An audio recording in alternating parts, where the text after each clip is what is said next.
Hello and welcome to day 7 of our 30 yoga pose challenge. For today's pose, we're going to be exploring mountain pose, which is a standing position. And what we'll do is I'll demonstrate first and then we'll practice the pose together.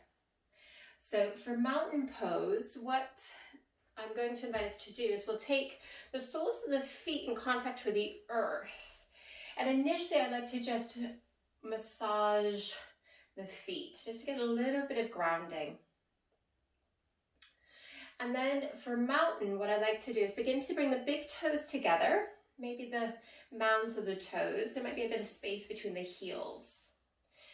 Softly the knees a little bit, micro tuck in the pelvis, taking the shoulder blades down the rib cage and slightly lifting the chin.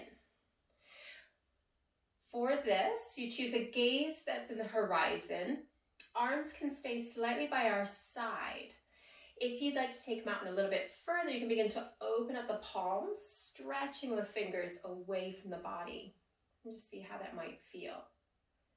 So again, this is our mountain pose. The four corners of the feet are in contact with the earth.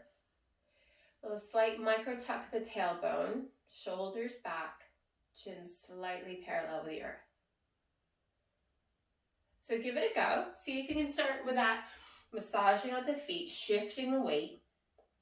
And then we'll begin to build the pose together and practice for about a minute or so. So we're going to find your foundation. If you find the feet being too close together, take a hip width position. See what may work best. I like to imagine the hips over the ankles, chin parallel with the earth. And I tend to open up my arms, but just see what works best for you. Crown of the head shining up towards the sky. We can take that gaze to the horizon, or for some of us who might close the eyes, that always adds a different flavor.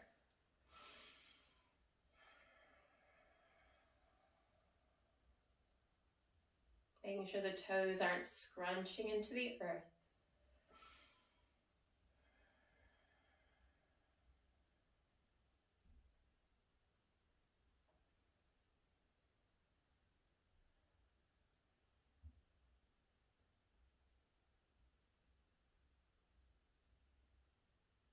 Opening the eyes if you've closed them.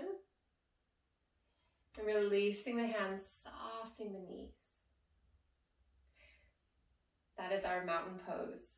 So let me know in the comments how you get on, whether you prefer the feet being closer or slightly wider apart, and also whether you have your hands by your side or if you open them up to help take the shoulders away from the ears. I look forward to seeing you for the next pose.